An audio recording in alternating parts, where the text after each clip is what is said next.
Le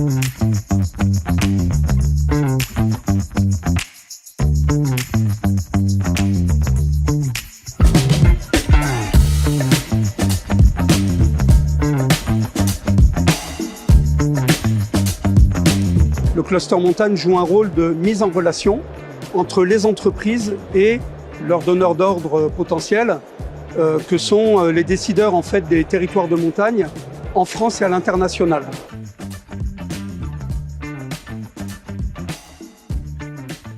La première, c'est ici, Mountain Planet. C'est vraiment le point d'orgue et le grand salon mondial tous les 2 ans en France. Donc ça, c'était vraiment un temps fort et intense. Ensuite, on a des journées terrain. Ça, c'est vraiment important parce qu'on est dans la collaboration avec les destinations. C'est aussi une des missions clés quand on parle business développement. On n'est pas là pour faire le travail commercial de nos membres, des entreprises. On est là pour créer du réseau, mettre en relation. Et de plus en plus mettre en relation avec les territoires. Donc on va avoir des journées terrain, Pralognan, Grésivaudan. Et puis nous avons une mission alors à l'étranger, mais en périphérie, à Andorre également, qui va avoir lieu. Et c'est aussi une occasion de faire ce qu'on appelle du benchmark, c'est-à-dire d'aller voir ailleurs ce qui se passe, quelles sont les pratiques. Et ça vient inspirer nos entreprises et donner des fenêtres sur le futur et sur d'autres pratiques.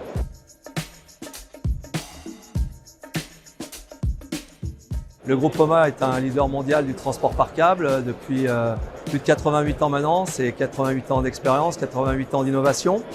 On est présent sur les 5 continents, sur différents types de marchés. La neige, bien sûr, qui est notre marché de départ historique. Le tourisme, bien entendu, l'urbain. Et puis aussi de déployer nos savoir-faire dans tout ce qui est exploitation, maintenance. Et puis aussi le transport par câble pour, au-delà de transporter des personnes, transporter aussi des matériaux.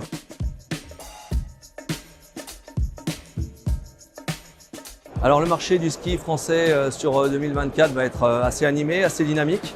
On a la chance chez Poma de pouvoir faire tout un tas d'activités différentes. Là aussi, on va pouvoir montrer nos capacités en termes de technologie puisqu'on va pouvoir avoir sur la même année des réalisations complètement différentes, depuis des téléskis jusqu'au plus gros 3S aux Deux Alpes, en passant par les télésièges, les télécabines et aussi les ascenseurs inclinés. Ce marché, il est dynamique, il est dû à la dynamique de nos clients, qui ont eu une activité 2024 assez soutenue, malgré les difficultés, on va dire, de l'environnement.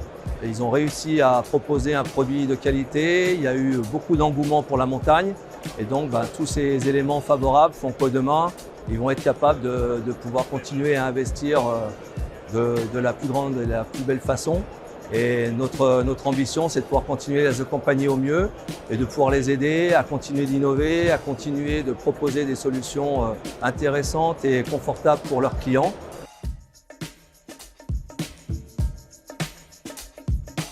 Ce sont des journées qui sont très importantes pour nous, et je pense pour tous les adhérents, puisqu'elles permettent de rencontrer l'ensemble des acteurs économiques, que ce soit les municipalités, les directeurs de stations, mais aussi les offices du tourisme, les sociopros. Ça permet d'avoir des actions qui sont très importantes pour nous parce que ça nous permet de connaître l'ensemble des stratégies de ces territoires, de pouvoir leur proposer nos solutions, de bien comprendre leurs enjeux. Ces rencontres massives sont aussi l'occasion de pouvoir découvrir d'autres territoires, de pouvoir se propulser sur d'autres thématiques aussi avec l'ensemble des fournisseurs. Nous avons pu participer à différentes actions sur les territoires des Pyrénées, sur les territoires du Massif central.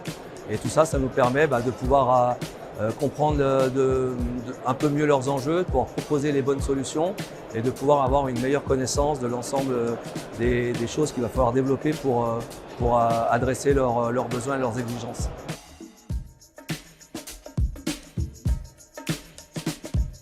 Alors l'accueil des délégations, c'est une mission en fait qui nous est confiée par Alpexpo depuis plusieurs éditions. Tous les 2 ans, on a pour mission d'accueillir les délégations, d'organiser l'accueil des délégations internationales.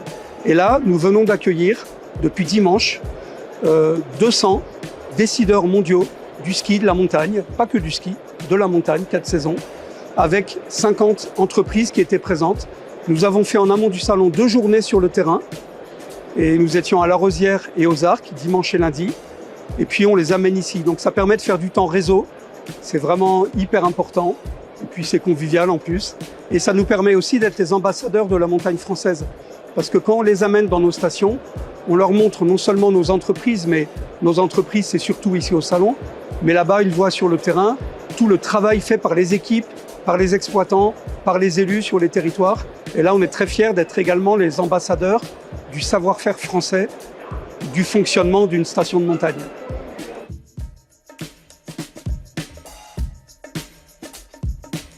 Alors 2024, c'est la fin de la mandature, la fin de mon mandat de président. Ça fait 12 ans que je suis dans la gouvernance et j'ai fait 2 mandats de présidence avec beaucoup de bonheur. Et là, je décide de passer la main. Alors le bilan, déjà la crise.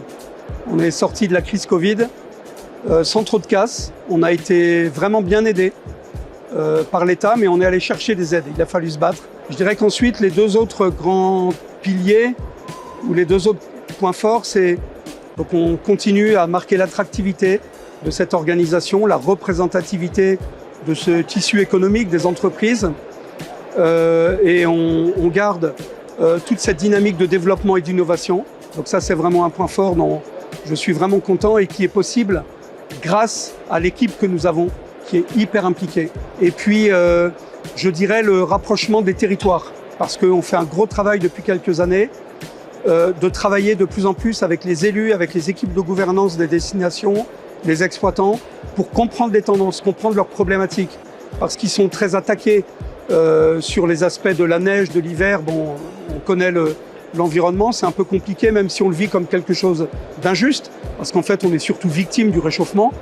Et aujourd'hui, on est là vraiment pour travailler ensemble, pour développer une dynamique et pour amener toute l'innovation de nos entreprises au service des territoires. Et ce que l'on sent, c'est qu'il y a une espèce d'attente, il y a une demande. Et voilà, moi, ça me rend très, très enthousiaste pour la suite et pour les années qui viennent. C'est que cette espèce de crise un peu existentielle parfois que l'on vit, on considère chez nous que c'est vraiment une opportunité d'amener des innovations, d'amener des offres nouvelles, de travailler avec les territoires, de faciliter les transitions. Et on a, nous, toute cette énergie, toutes ces offres. Et je suis très, très confiant et très positif pour la suite. Alors, la conclusion sur ce salon, c'est une super édition. Super édition, l'orga, elle est top. On a la chance d'être sur un espace qui est à la fois très ouvert et très humain. Voilà, c'est bien éclairé, c'est large. Il y a énormément d'entreprises qui exposent. Il y a beaucoup de visitorat. Et là, on vient de vivre 3 jours hyper intenses. Et pour nous, c'est essentiel parce que là, on a sous la main pendant 3 jours nos clients, nos prescripteurs. Bon, c'est une chance inespérée. On est sur un écosystème qui sait se réunir comme ça sur des temps très, très forts.